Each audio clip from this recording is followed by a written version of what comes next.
everyone, and welcome to today's Explainer. We are going to unpack some truly fascinating source material today, mapping out these hidden linguistic connections that literally stretch all the way across Eurasia. I mean, have you ever stopped to wonder why languages spoken thousands of miles apart share identical roots? Well, today we are decoding exactly that, tracing how ancient words fundamentally shaped the way we all communicate right now. आज के इस विश्लेषण में we are going to pose a massive central mystery. What on earth connects an ancient Indian language to the very way you speak English or German or Spanish today?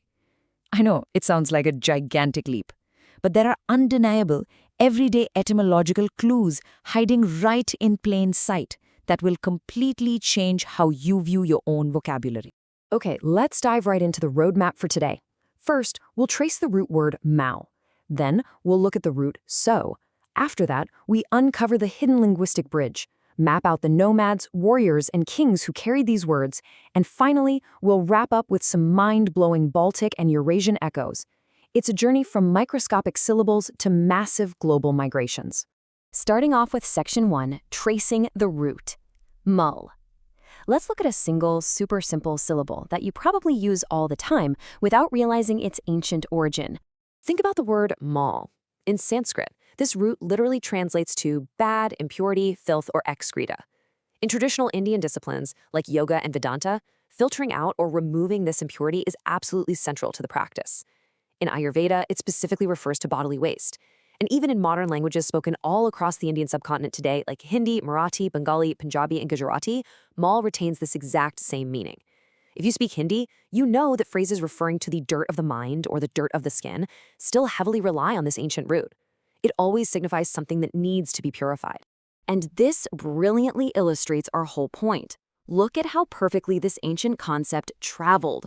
The Sanskrit and Hindi mal maps directly to its European equivalents. In Latin, we get the word malice. In French, Spanish, and Italian, the word is quite literally just mal. In English, we see it used everywhere as a prefix meaning something is bad or broken. Think about everyday words like malnutrition, malfunction, maladjustment, or malicious. Even over in German, you'll find variations like Mängel or Mal. The core meaning of impurity or badness has remained flawlessly intact across entirely different language families. Moving right along to Section 2, tracing the root, so.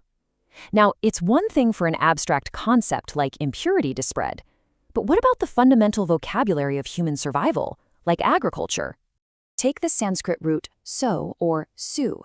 In ancient Sanskrit as well as in modern Hindi, this word is directly, inextricably tied to agriculture. It means to scatter seeds, to cultivate, or to throw seeds into the earth. It's also deeply connected to the concept of plowed land, which, by the way, is exactly where the name Sita is derived from. So keep that in your back pocket. This is an incredibly ancient root dedicated solely to the act of planting. And again, the modern European parallels here are just incredibly consistent. In English, we still say we are going to sow seeds, right? In German, the equivalent is Saan. In Dutch, it's Zion. Across the Scandinavian languages, so Swedish, Danish, Norwegian, you find the exact root sa. And moving down to the Romance languages, Latin uses sero, French uses se, and Spanish uses sombra. So it really begs the question, how on earth did a highly specific farming term manage to cross entire continents and embed itself so deeply into the daily lives of early Europeans? Well, that brings us to Section 3, the hidden linguistic bridge. Now that we've seen exactly what was shared between these distant cultures, we have to zoom out and look at the how. How did these words actually travel? According to our source material, if we rewind to the 7th century, Sanskrit was essentially operating as the ultimate international language of education and knowledge. Scholars from all sorts of regions would actively travel to India specifically to study, and the knowledge they were soaking up was primarily disseminated through Sanskrit. The source emphasizes that this extensively shared vocabulary suggests languages actually migrated outward from India to Europe rather than the reverse. For many linguists and historians, these identical roots act as evidence, pushing back against older, defunct historical models like the Aryan invasion theory, which suggested culture only flowed into India. Alongside this outward flow, Sanskrit also spread in tandem with Pali, being carried far and wide by the massive, expanding influence of Buddhism across Asia. which leads perfectly into Section 4, Nomads, Warriors, and Kings. Because languages don't just get up and walk on their own, right? They are carried by the real diverse groups of people migrating across the globe. Historically, a few very distinct groups acted as the main carriers of this language. To the east, the mighty Chola dynasty brought Sanatan Dharma and Sanskrit directly into the East Indies, which heavily influenced modern-day Indonesia and Malaysia. To the west, the Romani people. These were nomadic, vagabond groups, literally carried Sanskrit-based vocabulary throughout the entirety of Europe. And finally, Brahmin scholars traveled extensively into places like Greece and Mesopotamia, sharing their knowledge and, inevitably, leaving a linguistic footprint. Now, what's really interesting about this next piece of the puzzle is a specific historical anecdote, placing this expansion directly in the 7th century.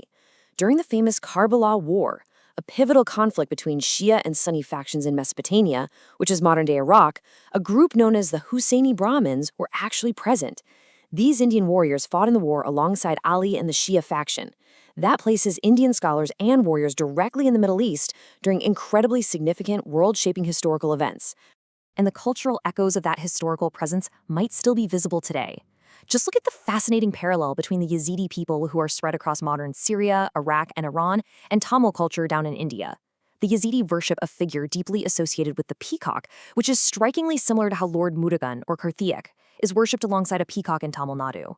Furthermore, both cultures share a foundational belief in rebirth. It's an absolutely striking cultural parallel that aligns perfectly with the linguistic footprint we've been tracing all along. Finally, we arrive at Section 5, Baltic and Eurasian echoes. While words naturally morph and change as they travel across borders, there is one region where these ancient roots have been preserved with astonishing clarity. The source highlights that if you want to find the purest, most unadulterated forms of Sanskrit vocabulary surviving in Europe today, you actually need to look up north to the Baltic nations, specifically countries like Lithuania and Latvia.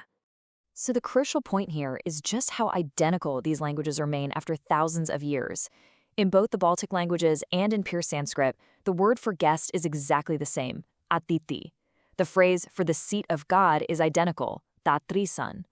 Culturally and linguistically, these Baltic nations share a profound, almost perfectly preserved commonality with ancient India that continues to completely baffle and fascinate language scientists today. So, as we wrap up this explainer, we really have to look at the words we use every single day through a completely new lens.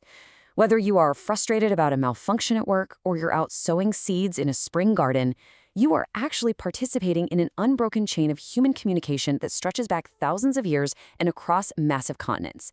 It definitely makes you wonder, how many other ancient unseen roots are hiding right there in your daily vocabulary today?